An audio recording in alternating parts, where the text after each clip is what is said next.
Okay, hey everyone, this is Epsilon. So today I'm just going to be showing you how to do some basic armor stand stuff. So like you can see here, sword leaning in the corner. Never mind. Used to be able to pick this sword up and put it back, but I guess that's not possible. And like you can make characters, you can put on and put off the heads, pose the arms, get them to sit down or whatever. Up here, awesome Death Knight in black armor, jumping down for the kill on some unsuspecting person down here. But, and I believe, yeah, down here I have like a diorama going on with a dead skeleton and then a zombie with a sword stuck in its head. So, but yeah, so it's not all that complicated. So, what you do is we're going to get an armor stand. Oh, I have a, new skin. Klein from Sword Art Online.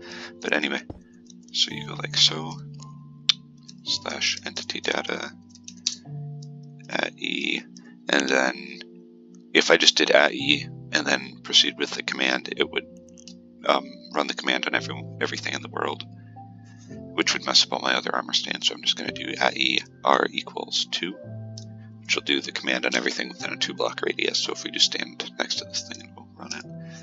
And then let's do no base plate equals 1. We got a wall of text and the base plate is gone.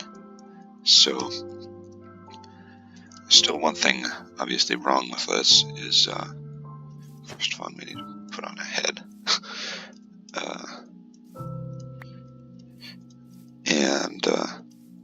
But apart from like the head and armor, it doesn't have any arms. We can change that though.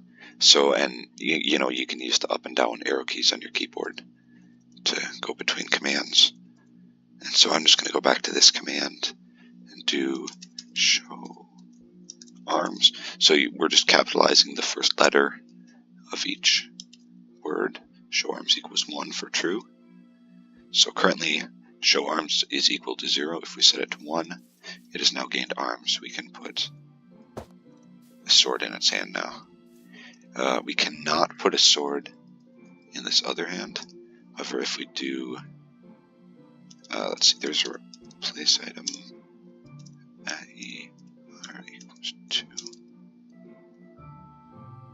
Never mind. There's a way to put a weapon in this other hand, but I don't really remember the command now and I don't want to go over it. Never mind. But let's see. So, just like that, we've created an armor stand that can hold a sword. And now, you know, we want to give it some personality, so let's start messing with how it's posed. So we do pose. And see, the thing is, you can look at the entity data thing here because it shows all the entity data. So we're just going to sort of look through here. And then you can see that show arms is equal to 1. Health is equal to 20. Invisible is equal to 0. And then pose right here. Pose. Let's see. I'm not going to mess with the head because I think that's good. Right arm. Like so. And then we just input, like let's say 45F, 45F, negative 45F. So the parameters for this are, you're going to input 3 numbers into there, and you can input them into right arm, right leg, left leg, body, or head. And they need to be 3 numbers, I think, between -90 and +90. Let's just try that out. Set that one to -90, +90, all ending in F, and then make sure to close off with the proper brackets, and then do that. This guy is like stabbing himself or something. If we do this with the left arm, it'll have a similar effect, I think. Yeah, see, now he's dabbing. And then what you can do is you can just sort of tweak around with these to see what does what. It's sort of a new learning process each time. It's pretty complicated. But so that moves it down a bit. Let's try to use this to move it forward some maybe. You know, so you kind of get the idea. And then, you know, you just put armor onto them. There's also, like to get, so that was what I did to get these guys here. So that's pretty simple. It's just, you know, you're just posing them and using the replace item command to put banners in their hands, or in this guy's case, a blaze rod. But for this guy here, you might have noticed he has a black leather chest piece, but you cannot wear a chest piece and an elytra simultaneously. So what I've done here is actually summoned another armor stand like over him, and then given it elytra. So that way he has both elytra and the black armor. So to do that, like let's say, I'm going to put a head on here, and then get myself a helmet,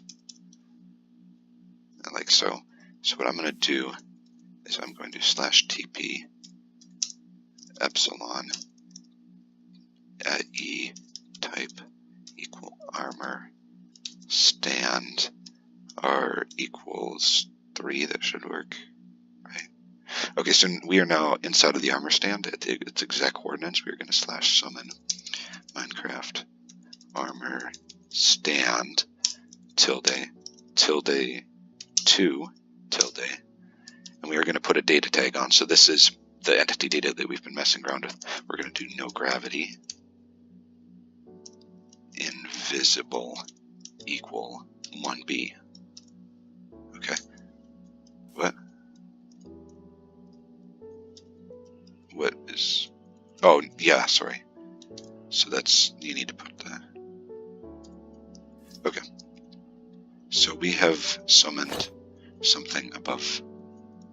That's not going to work. I need to /entity data.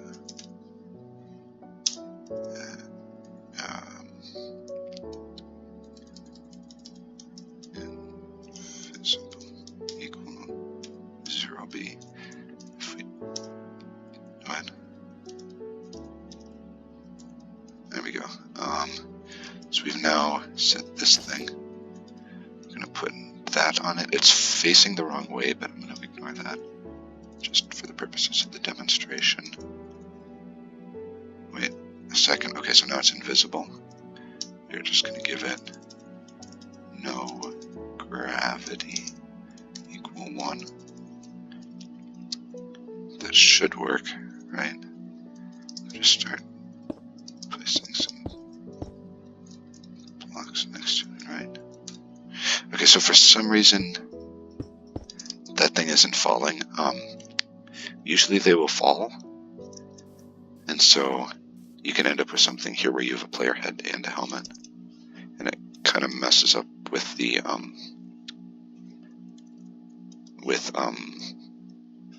like the second layer of customized skin. But yeah, so that's how basically to create an armor stand statue using commands. And yeah, Sethling has a video on this. I think I'll probably link to that in the description. But yeah, so this is just sort of a tutorial on that.